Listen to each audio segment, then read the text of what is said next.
Yang mempersingkat waktu, saya persilahkan Saudara Menteri Perumahan dan Kawasan Pemukiman untuk menyampaikan paparan sesuai dengan agenda rapat kita pada hari ini. Saya persilahkan. Bapak Ketua Komisi 5, Pak Lazarus yang kami hormati, Pak Ridwan Bey yang kami hormati, Pak Robert yang kami hormati, Bapak Ibu anggota Komisi 5 yang saya hormati. Assalamualaikum warahmatullahi wabarakatuh. Salam sejahtera untuk kita semua. Terima kasih Pak atas kesempatannya. Hari ini kami pertama menyampaikan permohonan maaf. Saya punya ide mungkin yang kurang tepat, tapi tujuannya mungkin cukup baik, tapi mungkin kami juga mesti belajar bahwa ide-ide di ranah publik harus lebih baik lagi soal rumah subsidi yang diperkecil. Jadi tujuannya sebenarnya sederhana, karena kami mendengar banyak sekali anak muda yang ingin tinggal di kota, tapi kalau tanahnya di kota mahal mau diperkecil. Tapi sudah mendengar begitu banyak masukan, termasuk dari teman-teman anggota DPR Komisi 5, maka saya sampaikan secara terbuka permohonan maaf dan saya cabut ide itu. Ya, terima kasih. Kemudian izinkan saya atas data-data yang kami coba siapkan, kalau mengenai laporan realisasi anggaran tahun 2024 ya Pak ya, ini 25 ya, yang masih di BPK mana? Yang masih di BPK yang laporan keuangan di halaman 3. Halaman ya. Ya, di halaman 3 saat ini sedang proses audit BPK yang belum selesai Pak. Nanti pada waktunya kami akan laporan, karena ini domainnya BPK. Proses likuidasi sudah dimulai bulan Maret dan targetkan selesai bulan Agustus Pak. Jadi mungkin bulan depan kami sudah bisa laporkan sesudah hasil BPK-nya selesai. Selesai itu Pak. Kemudian halaman 4, untuk belanja pegawai dengan pagu 419 miliar, kami juga sudah sampaikan di sini tertulis sudah terserap 31,99%, belanja barang 16,27%, belanja modal 49%. Kemudian untuk realisasi APBN tahun 2025, terima kasih Pak, sudah ada dengan adanya background penambahan jumlah pegawai juga yang cukup besar, kemudian juga adanya kebutuhan bantuan stimulan perumahan swadaya, adanya peningkatan komunikasi publik, adanya kebutuhan pelatihan CPNS, kami menambah unit BSPS untuk meningkatkan tata kelola dan memajukan kualitas SDM, agar masyarakat mengetahui dan proaktif memperoleh haknya atas perumahan yang layak. Optimalisasi terhadap pagu anggaran existing dengan tidak mengusulkan penambahan anggaran untuk 2025. Peningkatan unit BSPS, penguatan Ijen, pelatihan PNS sebesar 192 miliar. Realokasi anggaran tersebut bersumber dari efisiensi rusun reguler sebesar 174,61 miliar dan revitalisasi rusun sebesar 18 miliar. Realokasi anggaran tersebut meningkatkan jumlah unit rumah BSPS sebanyak 6.569 unit dari semula 38.554 unit menjadi 45.073 unit.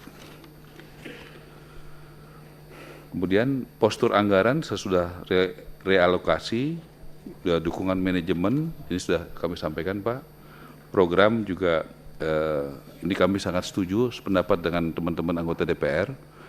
Kita tingkatkan di sini tambahan anggaran BSPS sebesar 177 miliar dan menjadi 45.073 unit.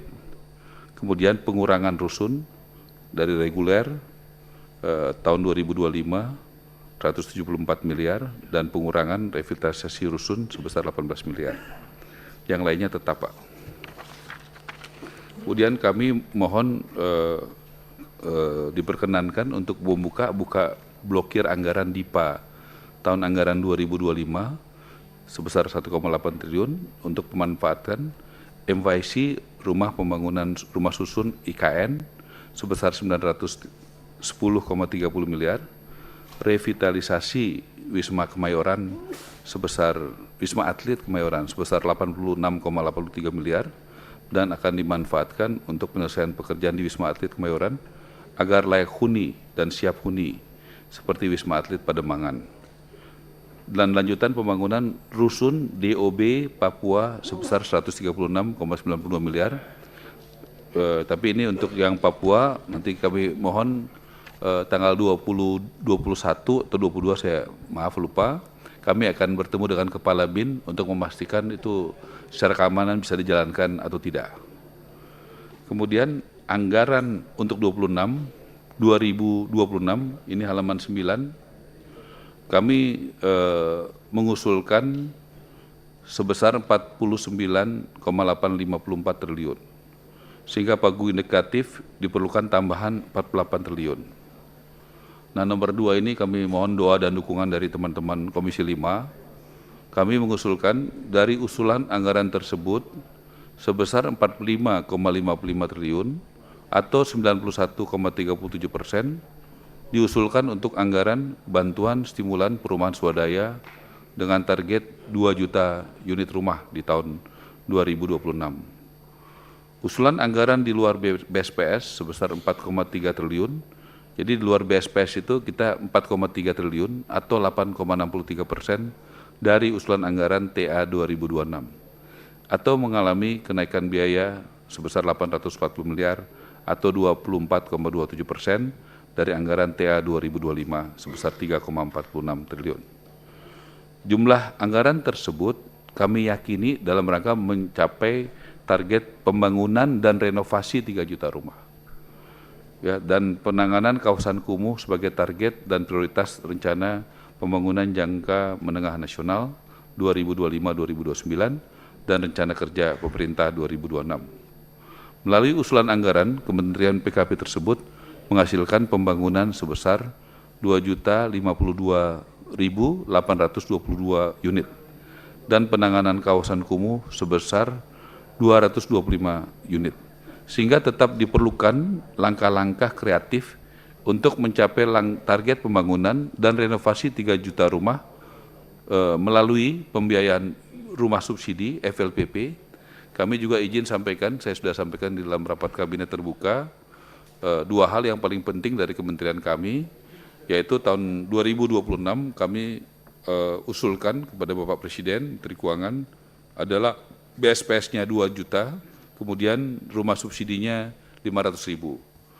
Kemudian KUR sektor perumahan kami juga laporkan dari kebijakan Bapak Presiden, untuk pertama kalinya kami mendapatkan di sektor perumahan ada KUR perumahan sebesar 130 triliun dan per hari ini kami sedang menyiapkan peraturan menterinya dan rapat dengan Menko Perekonomian dan Menteri Keuangan dan Perbankan dan juga rapat juga dengan ekosistem supaya bisa digunakan. Nanti pada waktunya kami akan laporkan, ini adalah bukti keberpihakan Presiden Prabowo di sektor perumahan. Kemudian swadaya masyarakat, CSR, dan investasi. Habis itu, yang terakhir ini halaman 10.